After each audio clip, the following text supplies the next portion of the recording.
J'aurais dû poser la question au début de Hanouka, mais jamais trop tard.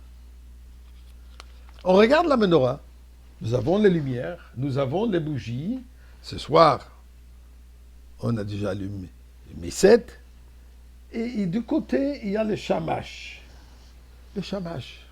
Celui qui est là pour servir. Celui qui est là pour allumer les autres.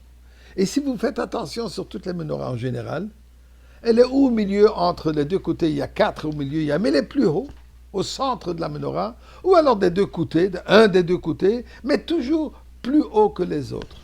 Question, pourquoi plus haut? Pourquoi?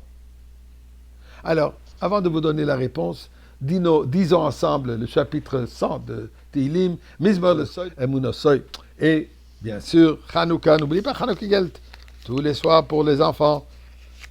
Et d'abord la tzedaka dans la boîte de la tzedaka, et voici la pensée. La lacha veut, la loi est que la menorah, les bougies, ils doivent être sur une ligne droite.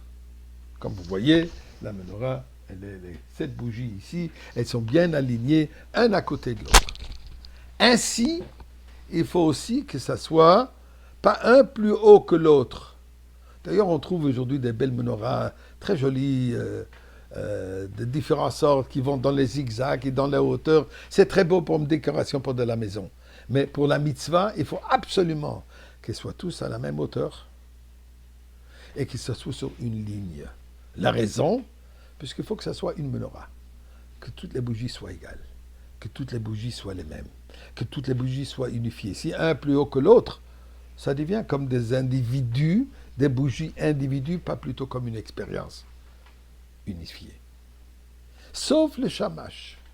Le shamash, qui est celui-là, ici, en arrière, dans cette menorah, elle est, comme j'ai dit tout à l'heure, ou au centre plus haut, ou d'un des deux côtés plus haut. Et je me pose la question, pourquoi plus haut? Alors, elle doit être séparée puisqu'elle ne fait pas part de la mitzvah. Elle ne fait pas part des 8 bougies, ou le premier soir de la bougie de Hanoukia, de la menorah. Elle est là pour quelle raison? Pour servir à allumer les autres bougies.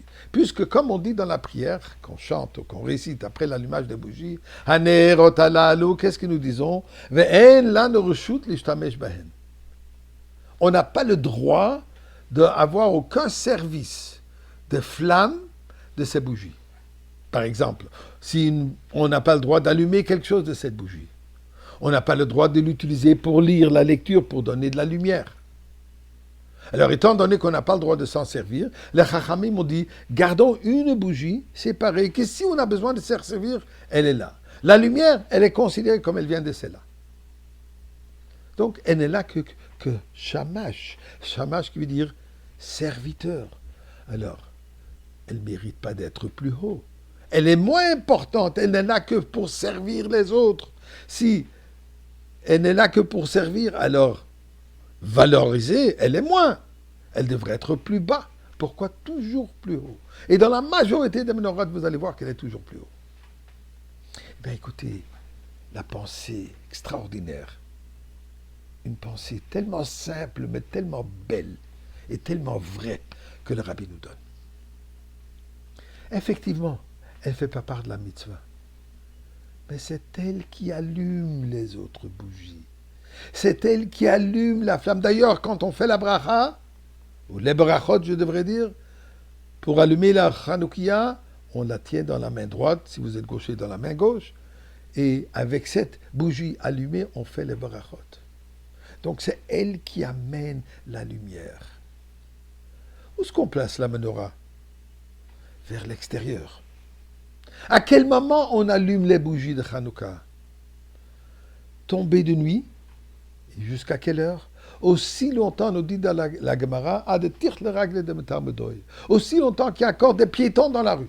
Aussi longtemps qu'il y a encore des personnes qui se trouvent dans la rue.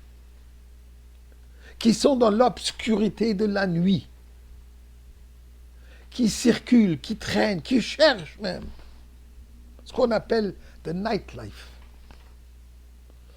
La vie de l'obscurité. Qui cherchent un sens dans leur vie, ils pensent qu'ils vont trouver leur joie dans l'obscurité de ce que la nuit représente. C'est notre devoir, nous dit la menorah, nous dit Hanouka. Va illuminer, amène cette lumière.